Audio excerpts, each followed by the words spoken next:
नमस्कार, disclosure with Vinod में आपका स्वागत है। और आज हमारे साथ डिस्क्लोज करेंगे अजय भारती, फॉर्मर एमएलसी और जम्मू कश्मीर की सियासत पर पूरी कमान रखने वाले, खासतौर पर कश्मीर की सियासत।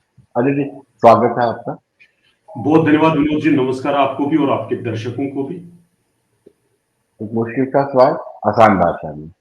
आपकी जी, विजय है या इंडिया या इंडी अलायंस की बात है? ममता बनर्जी ने बार बार बोल दिया, कहा है कि कांग्रेस के साथ हमारा कोई सरोकार नहीं है, हम अकेले ही चुनाव लड़ेंगे।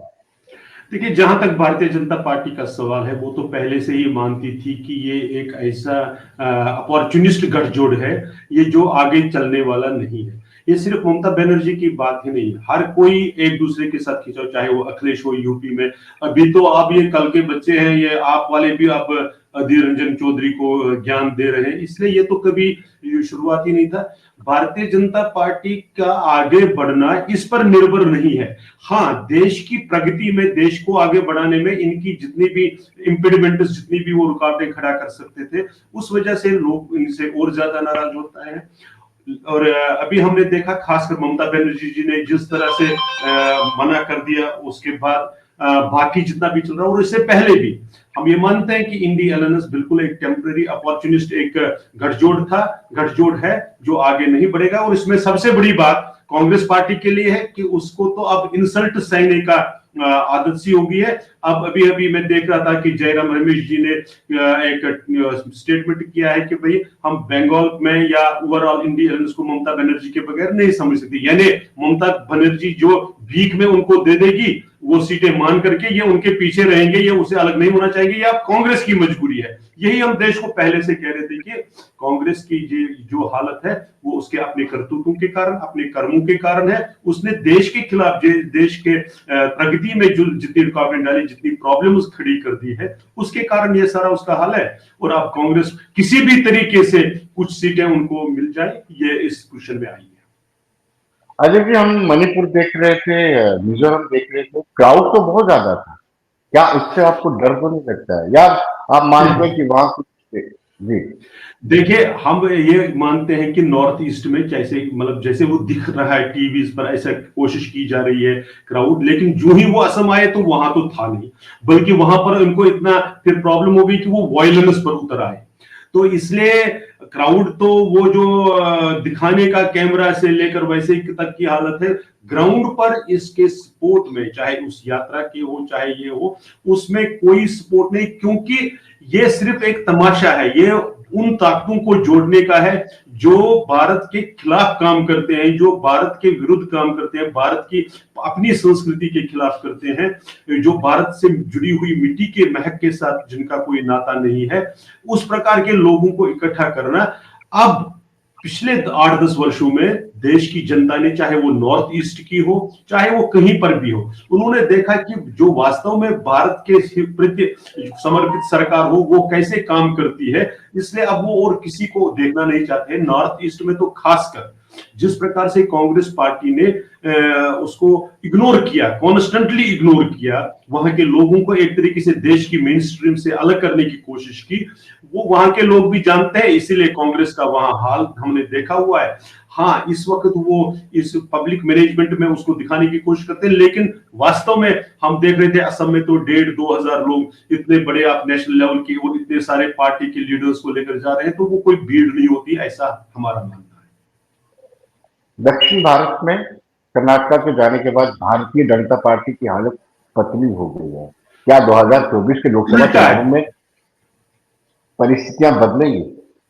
निश्चित रूप से वहां पर जो ग्राउंड लेवल की रिपोर्ट्स जो इस वक्त आ रही है, ठीक है, उस वक्त क्या उन्होंने कैसे मैनेज करके एक जीत को किया, मतलब एक परसेप्शन खड़ा करने की कोशिश की, वो मैं मानता हूं।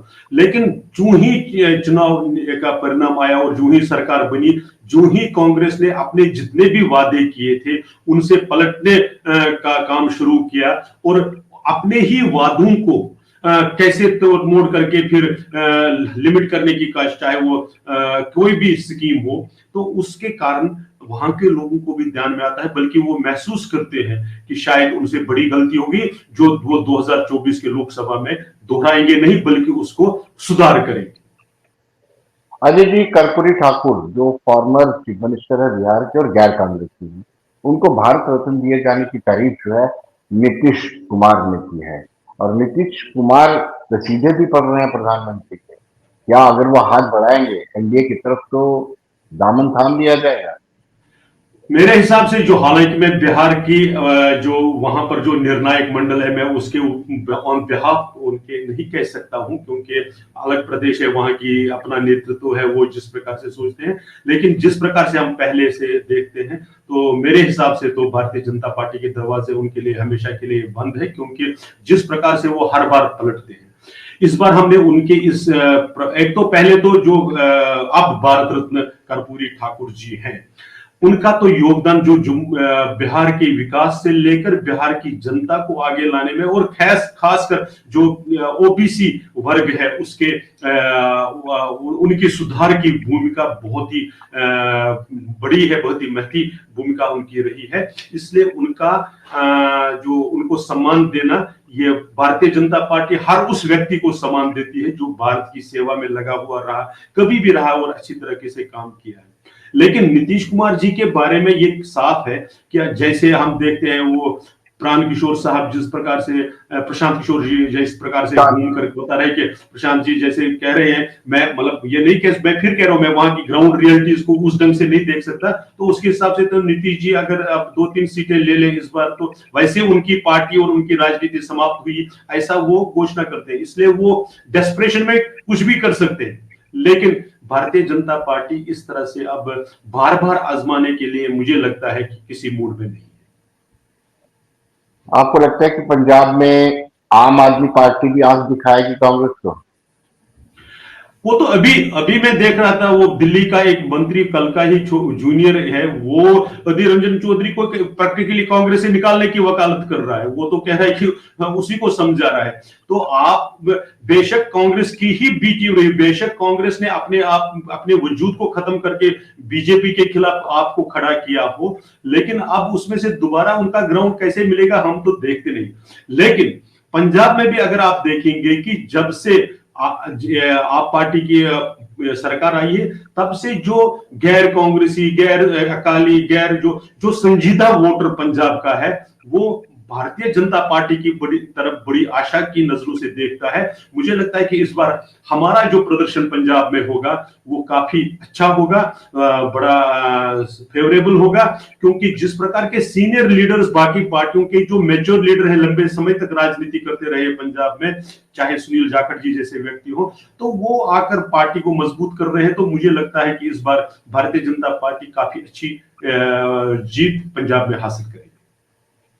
अजय जी, आपने कहा कि कर्पूरी ठाकुर, जो स्वर्गीय कर्पूरी ठाकुर जो फॉर्मर चीफ मिनिस्टर है बिहार के और गैर कांग्रेसी हैं, उनको भारत रत्न दिया जा रहा है, और आपने कहा कि उन्होंने ओबीसी समुदाय के लिए बहुत काम किया है। अगर जम्मू कश्मीर के परिप्रेक्ष्य में देखा जाए तो यहाँ पर ओबीसी समुदाय अभी भी असमंजस में है, कंफ्यूज्ड है कि आखिर उनको कितनी रिजर्वेशन दी जाएगी। हाँ, ये अलग बात है कि ओएससी से ओबीसी तक का सफर तय करी है। ये लास्ट बजट सेशन जो सेशन था उसमें वो सफर तो तय कर। इसमें ओएससी से ओबीसी के सफर को इतने हल्के में हम नहीं ले सकते, ये बहुत बड़ी बात है। ऐसी प्रदेश में जहां बस 2-3 परिवार, अगर आप अभी देखेंगे, मैं देख रहा था, बल्कि मैंने तो उस पर बड़ा हैरानगी भी एक्सप्रेस, मैंने अपना वो एक स्टेटमेंट भी दिया है कि अभी उमर अब्दुल्ला साहब क्या कह रहे थे कि जैसे वो पहले कभी कांग्रेस के लिए प्रॉब्लम थी कि India is Indira, Indira is कि जम्मू कश्मीर और नेशनल कॉन्फ्रेंस को इक्वेट कर रहे हैं। यहां जिस प्रकार की राजनीति पिछले 4-7 दशकों में चली है, ऐसे में ये ओएससी से लेकर और ओबीसी तक का सफर आना, ये बहुत बड़ी बात है। सबसे पहली बड़ी बात है कि इसको रिकॉग्नाइज किया गया और इसको देश की मेन स्ट्रीम के साथ जोड़ा गया। इसलिए ये तो मैटर ऑफ टाइम है कि जब तक हम उसको, जो पूरे देश में जिस प्रकार से ओबीसी को हैंडल किया जा रहा है, जिस प्रकार से उनकी सुविधाएं उपलब्ध है, जिस प्रकार से उनके लिए आरक्षण उपलब्ध है, वो जम्मू कश्मीर भी होगा। परसेंटेज के बारे में देखिए क्या हो रहा है कि अब मेरा जो, ये मैं निजी कह रहा हूं, मैं पार्टी की तरफ से नहीं, इस बात को नहीं कह रहा हूं, वो ये था कि एक ग्रेजुअल प्रोसेस भी होता है। इसलिए उसमें बाकी सारी चीजों को, क्योंकि भारतीय जनता पार्टी का विश्वास सबका साथ, सबका विश्वास, सबका विकास करते हुए है। आपने देखा होगा कि अगर हम पहाड़ी और गुजर बकरवाल के समुदाय के बीच में भी, तो उसको सामंजस्य बिठाते हुए, यानी किसी का हक न छीनते हुए बाकी सबको भी अपना अधिकार, अपना हक मिले, इसलिए उसमें थोड़ा टाइम लग सकता है, इसलिए उसमें थोड़ा सा स्टेप वाइज हो सकता है, लेकिन उनके अधिकार को कोई अब उनको मिलने से रोक नहीं सकता है। भारतीय जनता पार्टी की सरकार इंश्योर कर रही है और करेगी कि कोई भी पार्टी हो, अब वो ओबीसी की आकांक्षाओं को, उनकी अपेक्षाओं को इग्नोर नहीं कर सकते।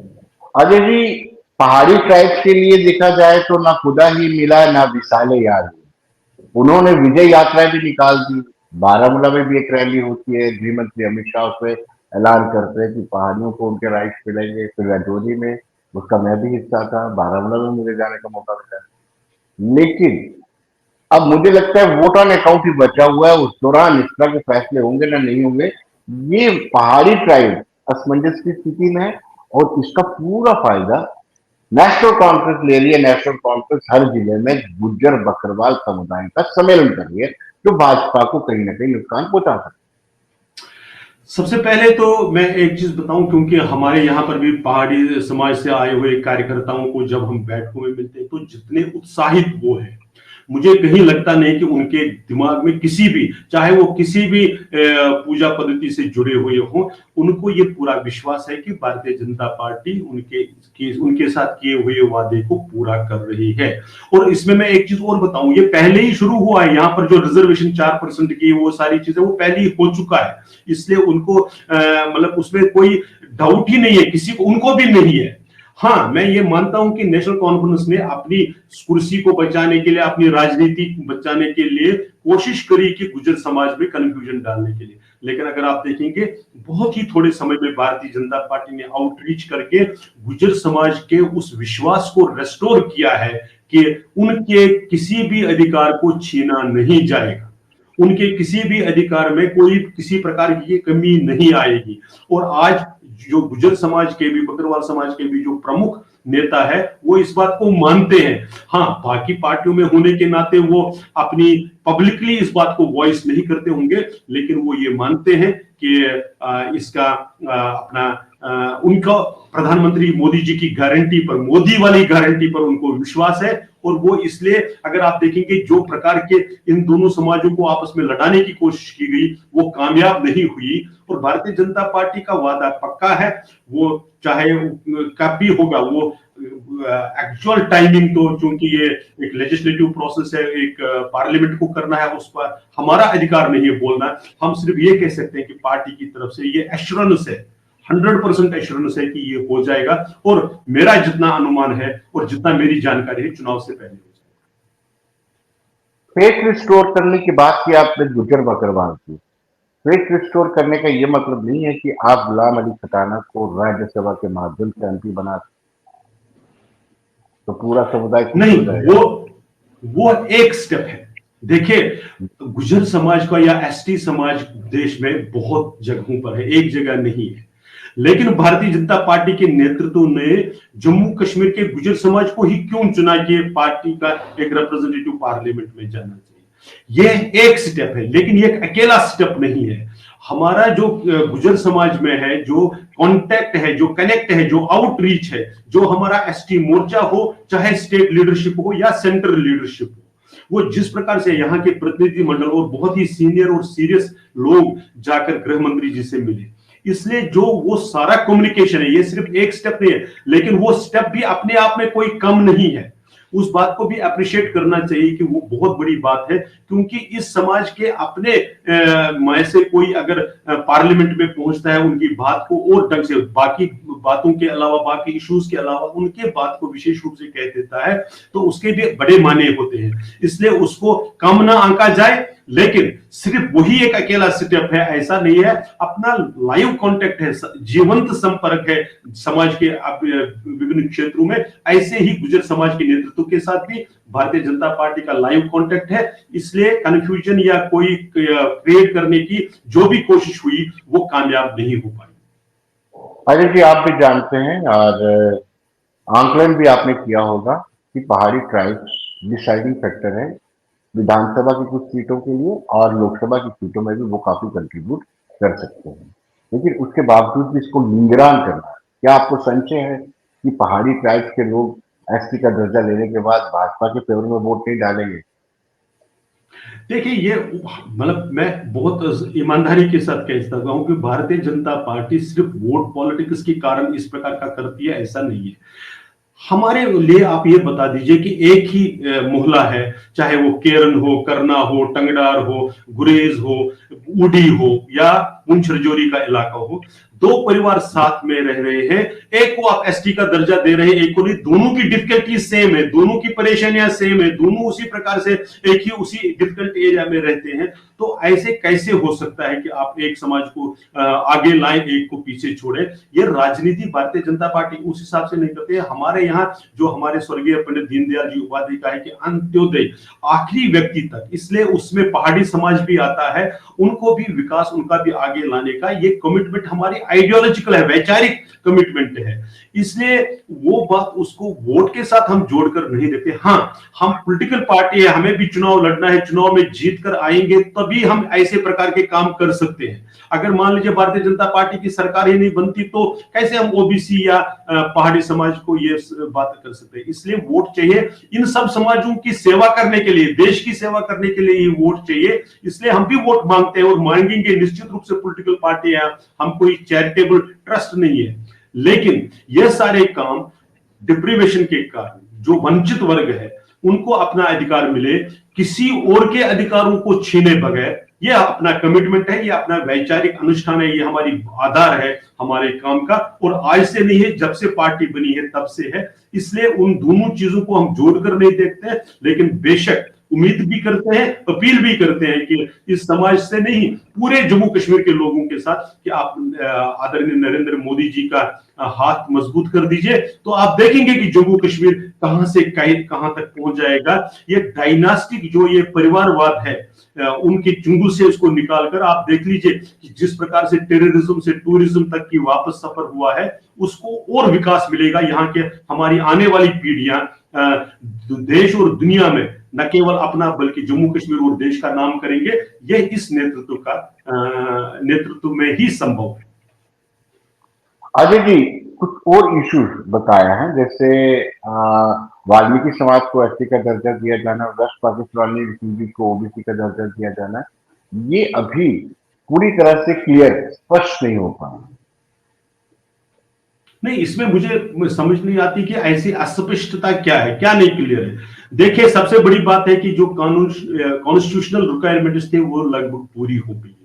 अब उसको इम्प्लीमेंटेशन, मैंने कहा कि उसमें सबसे बड़ी बात यह रहती है कि किसी और वर्ग को ये दिमाग में मतलब उकसाया जाता है, उनको भी, क्योंकि उनके पास इंफॉर्मेशन किसी के माध्यम से आती है, उनको ये कह रहा है कि शायद आपका हक छीना गया। तो इसलिए सबको ध्यान में रखकर, सबके साथ बातचीत करते हुए सबको, ताकि आखिर ये देखिए, ये समाज को हमने, देश को आगे अगर हमने विकसित भारत की ओर बढ़ाना है तो किसी भी समाज को हम पीछे नहीं छोड़ सकते। तो इसलिए वो जो नेगोशिएशन में, उनके साथ कम्युनिकेशन में और बाकी कुछ कानूनी लवाजमत होती है, या आपने देखा होगा कि पार्लियामेंट में विपक्ष का जो रवैया रहता है वो पार्लियामेंट को चलने नहीं देते हैं। तो इसलिए ऐसी कुछ अड़चनों के कारण थोड़ी देर हो रही है, विलंब हो रहा है, थोड़ा डिले हो रहा है, ये हम मानते हैं, लेकिन होगा। ये विश्वास न केवल हमें है, हमारे तो है ही, आज भारत की जनता को भी है, भारत के हर वर्ग को है कि मोदी जी ने अगर कहा है तो ये निश्चित रूप से होगा। इसलिए उस पर हमें कोई शंका नहीं है, कोई डर नहीं। अजय जी, प्राण प्रतिष्ठा हुई रामलला की कल 22 जनवरी को, और आपको बताते चले कि जम्मू कश्मीर के परिप्रेक्ष्य में 5 सीटें हैं, जिसमें से मुझे लगता है, जम्मू कश्मीर यूटी की बात कर रहा हूँ, लद्दाख को छोड़ करके, जिसमें से 2 तो पूर्ण रूप से, 3 कहेंगे, 3 पूर्ण रूप से मुस्लिम बहुल है। इसका इम्पैक्ट क्या पड़ेगा? आपको पता नहीं, शायद आपने, जी आपको, मुझे 22 जनवरी, जी मुझे ये मालूम नहीं कि आपको जानकारी है कि इवन कश्मीर के जो मुस्लिम समाज है उन्होंने 2 किलो सैफरॉन, जो अपना केसर है, राम जन्मभूमि के लिए भेजा। समाचार आपने पढ़ा होगा। तो इसलिए इसको हिंदू मुस्लिम के परिप्रेक्ष्य में हम देखते हैं, मर्यादा पुरुषोत्तम श्री राम भारत के साथ, हिमालय से लेकर हिंद महासागर तक जो भूमि है, इस पर रहने वाले लोग हैं। मैं देख रहा था, मैं तो हैरान सचमुच में हो गया कि पाकिस्तान में भी बहुत बड़ी संख्या में किस प्रकार से उन्होंने इस चीज को अप्रिशिएट किया। तो इसलिए मैं इसको हिंदू मुस्लिम के नाते नहीं देख रहा हूं, बल्कि मैं इसको देख रहा हूं कि पॉजिटिविटी के साथ। आखिर उड़ी की जो हमारी बेटी ने जिस प्रकार से राम भजन गाया, वो कितना वायरल हुआ, सारे लोगों ने तो इसलिए जो ये बदल अंदर दिलों में जो बदल हो रहा है, जो मनों में जो चेंज हो रही है, चाहे नेशनल कॉन्फ्रेंस हो, चाहे डॉक्टर फारूक अब्दुल्ला साहब हो, चाहे वो कितना भी प्रवोक करें, ये अब चेंज नहीं है, इरिवर्सिबल है। कभी स्लो हो सकती है, कभी थोड़ा रुक सकती है, रिवर्स नहीं होगी। ये बदलाव कश्मीर के मुस्लिम समाज हो, चाहे और भी कहीं का भी मुस्लिम समाज हो, उसमें भी आ रहा है। उनके दिमाग में जो डर पैदा किया गया था, वो डर अब प्रैक्टिकली पिछले 10 वर्षों में देख रहे हैं कि अगर आप किसी भी स्कीम को ले लेंगे, चाहे वो किसी भी प्रकार की वेलफेयर स्कीम हो, तब भारतीय जनता पार्टी की सरकार, मोदी जी की सरकार ने मजहब नहीं पूछा कि आप किस मजहब से, अगर आप गुलाम अली हो तो आपको नहीं मिलेगा, अगर आप अजय बाते हो तभी मिलेगा। ऐसा कभी नहीं हुआ, किसी भी स्कीम में नहीं हुआ। इसलिए सरकार और हमारी राष्ट्रीय जो अभिमान है, स्वाभिमान है, उनको दोनों चीजों को जोड़कर जनता इसको अप्रिशिएट करती है। मैं सचमुच में जब मेरे को भी ये समाचार पढ़ने को मिला तो बहुत हर्ष हुआ कि ऐसी बड़ी काम पर भी, इतना ही नहीं, हमने पहले देखा कि नरेंद्र मोदी जी को 2 बार कश्मीर के आम व्यक्तियों ने फेरन बैठ किया, और किस प्रकार से किया, और वो बहुत आम व्यक्ति है। एक को तो हम जानते हैं, बहुत अच्छी तरह से जानते हैं, लेबर, डेली लेबर का काम करता है। तो ये प्यार जो मोदी जी के लिए है, तो इस प्रकार से अब जो बाकी पार्टियां हमको सुनाने की कोशिश कर रही है कि ये मुस्लिम, ये हिंदू है, वो नहीं अब चलने वाला है। यही लोग तो कह रहे थे, चाहे वो डॉक्टर फारूक अब्दुल्ला साहब हो, चाहे महबूबा जी हो, कि तिरंगे को कंधा देने वाला कोई नहीं। हमने लाल चौक पर 31 दिसंबर 2023 को देखा, हमने झंडों की लहराते हुए झंडों को कश्मीर में केरन से लेकर बराबर काजीगुंड तक देखा। इसलिए पुराने डरों से, पुराने डराने से अब वो लोग वैसे नहीं करेंगे, बिहेव करेंगे। हमारे आशा है, हमारा विश्वास है कि चाहे वो जम्मू कश्मीर का मुस्लिम समाज हो, चाहे वो हिंदू समाज हो, चाहे कोई और मत से रखने वाला, किसी भी पूजा पद्धति को मानने वाला हो, वो नरेंद्र मोदी जी के नेतृत्व को मान लेगा, उसमें अपना सपोर्ट देगा। अरे जी, हम कर रहे हैं जम्मू कश्मीर के बहुसंख्यक लोगों की बात। आप जिनको स्यूडो सिक्योर कहते हैं, मैं बात कर रहा हूँ सोनिया गांधी की, मल्लिकार्जुन खड़गे की, अधीर रंजन चौधरी की। उन्होंने जाने से इनकार कर दिया। उन्होंने कहा कि आयोजन ही राष्ट्र स्वयंसेवक संघ और भारतीय जनता पार्टी का।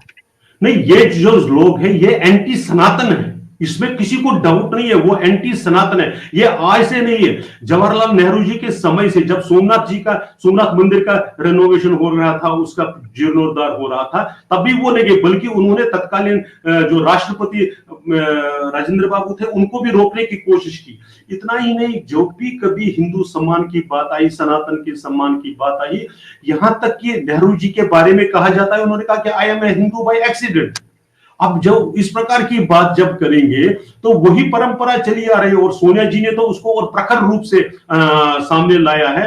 और आज सोशल मीडिया का जमाना है, आज जो वो गलत ढंग से कोशिश कर रहे हैं कि मैं दत्तात्रेय कौन हूं और 3 पीस सूट के ऊपर जनेऊ पहनेंगे, दूर से लगता है कि ये नाटक है, ये नहीं होता है। मैं छोटी सी बात आपके माध्यम से दर्शकों को ध्यान दिलाना चाहता हूं। अगर वो सचमुच में हिंदू का भी उसी प्रकार से सम्मान करते और खुद को दत्तात्रेय कौल मानते, हर भाई बहन रक्षाबंधन के दिन बड़े गर्व के साथ राखी बांधते हुए अपनी फोटो डालता है। आपने कभी देखा प्रियंका वाड्रा को, राहुल गांधी को राखी बांधते हुए? नहीं देखा। मुझे याद है 87 में जब फारूक अब्दुल्ला और राजीव गांधी का अकॉर्ड हुआ था, तब श्रीनगर में जी, उस दिन जो पार्लियामेंट, जब उन्होंने हाथ खड़े करके डॉक्टर फारूक साहब ने कहा था कि मैं मुसलमान और हिंदू का जोड़ हो रहा है, तो राजीव जी ने हाथ खींचकर कहा मैं हिंदू नहीं हूं। ऐसे ही अगर आप देखेंगे, जब सोमनाथ मंदिर में एक बार राहुल गांधी जी गए, तो उन्होंने रजिस्टर पर वहां पर नॉन हिंदूज को अपना फेथ डिक्लेयर करना पड़ता है। सिर्फ तारिक अनवर जी और राहुल गांधी ने अपना फेथ वहां पर उस रजिस्टर में अपना नाम लिखा। क्यों लिया? तो इसलिए ये इसमें भारत की जनता को कोई डाउट नहीं है। प्रॉब्लम सिर्फ ये, उसको राजनीति के नाते उसको छिपाने की कोशिश कर रहे हैं, लेकिन अब सारा समाज उसको देखता है। हम अपने धर्म को उसी तरह से गर्व करते हैं, प्यार करते हैं, ऐसे ही हम बाकियों से भी अपेक्षा करते हैं वो अपने बारे में चले और हमारा सम्मान, जिस प्रकार से हम उनका सम्मान करते हैं, उनके फेथ का सम्मान करते हैं, वो भी रेस्पेक्ट करेंगे हमारे फेथ का। बस इतना सा बात है। बाकी अधार्मिक सेकुलरिज्म का यह मतलब नहीं है कि आप अपने फेथ को ही चोट पहुंचाए, उसको ये रखे और बाहर से कुछ कहे अंदर से कुछ कहे। हमारा ये मानना है कि हर रिलीजियस फेथ का सम्मान, इक्वल रेस्पेक्ट है और सब लोगों को दूसरे के रेस्पेक्ट करना चाहिए। यह हमारा मानता है और यही कॉन्स्टिट्यूशन कहता है। लेकिन ये जो पार्टियां हैं इन्होंने उसको नहीं बना, इन्होंने जानबूझकर कि यहाँ एक अपीजमेंट के नाते सिर्फ एक, अब आप ये भी देख लीजिए, माइनॉरिटीज की जब बात करते हैं यहां लगता है माइनॉरिटी माने सिर्फ मुस्लिम कम्युनिटी, जो बाकी माइनॉरिटीज की बात है कोई करता ही नहीं है। ये एक बात। दूसरा, फिर मुस्लिम कम्युनिटी में भी क्या आपने सचमुच में हर एक मुसलमान का कल्याण किया? आप इतने देर सरकार में रहे तो क्या किया आपने? कुछ नेताओं को ठेकेदार बनाकर उनके घरों को तो बड़ा वो कर दिया, उनको तो बड़ी प्रगति करवा दी, लेकिन आम मुसलमान भी उसी प्रकार से पीड़ित रहा जिस प्रकार से आम हिंदू रहा। तो इसलिए अब खासकर मैं कह रहा हूं कि जब से सोशल मीडिया का जमाना आया है, जब से भारतीय जनता पार्टी की सरकार ने अपने कुछ काम करके दिखाए, तब से ये नाटक अब आगे चल नहीं रहा है। लोग इसको ठीक से समझ रहे हैं। अजय जी, अब हम बात करेंगे जम्मू कश्मीर और लद्दाख की 6 सीटों की। पिछली बार हमने 3 सीटें ली, 3 नेशनल कॉन्फ्रेंस में ली। इस बार हमने थोड़े मैप को इधर उधर किया और एक सीट हमने अनंतनाग और पुंछलोली वाली बनाया। बारामूला, श्रीनगर और अनंतनाग पुंछलोली वाली सीट को लेकर क्या स्थिति रहेगी? क्योंकि लद्दाख के लोग, खासतौर पर कारगिल के लोग अभी भी नाराज है, 6 शेड्यूल की डिमांड कर रहे हैं और साथ में ये भी कह रहे हैं कि कारगिल की एक अलग सीट होनी चाहिए। यानी आपकी रिस्पॉन्सिबिलिटी बनती है कि 6 सीटों पर आपका वर्चस्व बरकरार है। देखिए, इसको 2 हिस्सों में हम देखेंगे। पहले तो यह है कि जब चुनावी स्ट्रेटजी है वो तो हम टीवी पर किसी को बताएंगे नहीं, हम उस पर काम करेंगे, वो हम उस पर काम करें और पार्टी उस पर काम करे। लेकिन उसका जो फोकस रहेगा, जो उसका केंद्र बिंदु है, वो सिंपल है कि हम जम्मू कश्मीर के हर एक व्यक्ति के साथ न्याय करना चाहते हैं। आपने डिलिमिटेशन की बात की, डिलिमिटेशन भी अगर आप यहां पर देखिए किस तरह से डिस्प्रपोर्शनेट था। हमें तो अभी भी हैरानी होती है कि ये जस्टिफाई कैसे कर दे कि 1950-51 में जो आबादी जम्मू कश्मीर की बताई गई थी 18 लाख जम्मू की, 20 लाख कश्मीर की, तो आपने जम्मू में 30 सीटें दी, कश्मीर में 43 सीटें दी, सिर्फ 2 लाख पर आपने 13 सीटें चेंज कर दी। ये कौन सा गणित था, ये कौन सा मैथमेटिक्स था? ये किसी को वो समझाई नहीं और आज हम पर उंगली उठाते हैं, ये चलता नहीं है। अगर आप देखेंगे ये बहुत ही न्याय संगत, रैशनल और एक लेजिटिमेट लोगों का हक देते हुए हर पार्लियामेंट सीट में 18 असेंबली सीट्स रखी गई है, तो एक इक्वल डिस्ट्रीब्यूशन का ये हुआ। इसमें एक बड़ा ऑब्जेक्शन लोग उठाने की कोशिश कर रहे थे, वो था कि पीर पंचाल बीच में है तो कम्युनिकेशन शायद नहीं रहेगा। लेकिन आपने देखा होगा कि भारतीय जनता पार्टी की सरकार में रोड इंफ्रास्ट्रक्चर और रेल इंफ्रास्ट्रक्चर इस तरह से होगा कि ये दूरियां है ही नहीं। आप तो बिल्कुल आप यहां से जाकर सुबह श्रीनगर जाते हैं, शाम को वापस आते हैं, इस प्रकार का रोड नेटवर्क बना, इसलिए वो कोई कमी नहीं है। रही बात यहां पर की जो सीटें बढ़ाने की आप कहिए, हमारा जो मेरे हिसाब से जो कॉन्स्टिट्यूशनल रिक्वायरमेंट है 2026 के बाद जो फ्रीज किए गए थे डिलिमिटेशन को, वो खुल जाएगा। ऐसे में जब दोबारा देश भर में डिलिमिटेशन हो जाएगा, मेरा मानना है, मेरा विश्वास है कि जम्मू कश्मीर को भी और अधिक सीटें मिलेंगी, क्योंकि यहां पर भी आबादी बड़ी है, यहां पर भी क्षेत्रफल बड़ा है। तो इसलिए सिर्फ कारगिल ही क्यों, जम्मू कश्मीर तीनों क्षेत्रों में भी सीट्स बढ़ेंगे, ऐसा मेरा विश्वास है। लेकिन उसमें थोड़ा टाइम तो लगेगा, क्योंकि 2026 तक तो वैसे ही फ्रीज है। तो इसलिए जब होगा तो निश्चित रूप से उनको भी न्याय मिलेगा, सबको न्याय मिलेगा। आज समय इजाजत नहीं दे रहा, आप हमारे साथ जुड़े, बहुत बहुत शुक्रिया कार्यक्रम में, धन्यवाद। तो दर्शकों बने रहिए देश दुनिया की खबरों के लिए और मुझे दीजिए इजाजत। नमस्कार।